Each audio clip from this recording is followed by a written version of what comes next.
Now we're going to do a cranial nerve assessment. Cranial nerve assessments are commonly used when you're dealing with concussions or any type of brain injury or C-spine or anything like that. You want to make sure to check all 12 of the cranial nerves to make sure that everything is functioning right. The first one that we're going to do is olfactory, which is smell. So you can grab anything, biofreeze. In this scenario, I have an expo marker. You'll hold it up to them. Can you smell that? Mm-hmm. Good. And it's always good for them to, if you have the positive findings here, you want them to be able to smell, because if they don't, that's when we have a concern. The next one is optic, and that is the Snell eye chart. So if you have, like, if you're at a football game and there's the scoreboard, then you can have them read the score to you while they're on the football field, since that's a distance. In this scenario, I'll use my fingers from a distance and have her tell me how many I'm holding up. How many? Okay, good. So she can see. The next cranial nerve is oculomotor, which you're looking for pearl, so their pupils are equal and reactive to light. So I have a little pin that has a little flashlight on it. So you'll have them come up here, cover one side, and just bring it the light in medially, and make sure that their pupils dilate and everything looks normal, and that their pupils are reacting to the light, and that they are equal. So you can sit here and look at both and make sure that they are equal. The next one is trochlear, which is up, down, and medial movement of the eye. So you'll just make sure that they're not moving their neck and that they're slowly just moving their eyes. So we'll go up, down, and medial's going towards them. The concerning factors for this one is if they start reproducing any like headaches, dizziness, or can't follow your finger with their eye on their own. The next cranial nerve is trigeminal, so you'll get them to grind their teeth, and it's also facial touch. So go ahead and grind your teeth for me, and then I'll touch.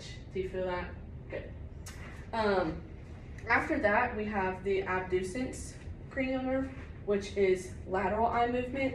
And one thing that you're looking for here is nystagmus in the eye. So when you go lateral, you don't want them to have a shaky eye, is what that means. So I'll again use my finger and then have them follow me laterally, and you'll hold it for a couple of seconds to see if they have any nystagmus. Go over, and then always test bilaterally and go both sides. The next one is facial. So that's just facial expressions. So you'll just have them smile for me, frown for me, and stuff like that.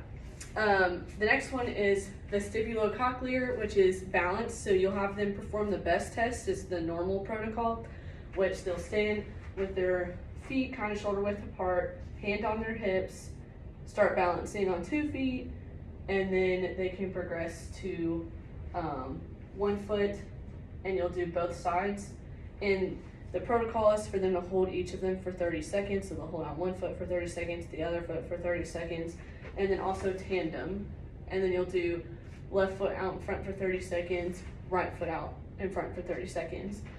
It's always good to ask them too if they do have good balance, because if they do, you might not have to take this test very seriously, or if they don't, you might not have to look too deep into this, because if they don't have good balance to begin with, then that's fine. The next one is glossopharyngeal, so that's swallowing and speaking. So I'll just ask her to swallow. You could have them even swallow water, so just swallow and you'll see her throat move, and then speak to me. What's your name? I'm Caitlin. Caitlin. The next one is vagus, which is your gag reflex. So you'll literally just have them go ah and stick their tongue out. Good job. And the next one is accessory, which is a resistive shoulder shrug.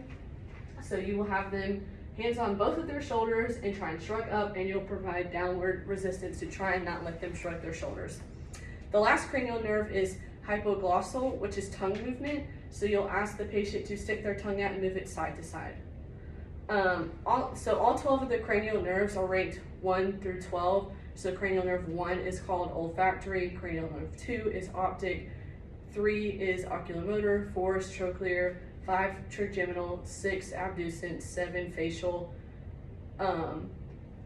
8 vestibulocochlear, 9 glossopharyngeal, 10 vagus, 11 accessory, and 12 hypoglossal. You'll either see them say cranial nerve 1 in the name, or it will be in Roman numerals. It is important to document the cranial nerves, especially when dealing with a concussion. So it's important that you evaluate these probably every 5 minutes. And then if they start developing any concerns with each of the cranial nerves and they only had, say, vestibulocochlear that was positive because they had bad balance, but 5 minutes later they have no accessory, olfactory, or whatever, that's when you have a growing concern, and that is a big signal to send them. So you just need to make sure that you're checking in on them and that they don't have any regression and any new symptoms that arise that are concerning.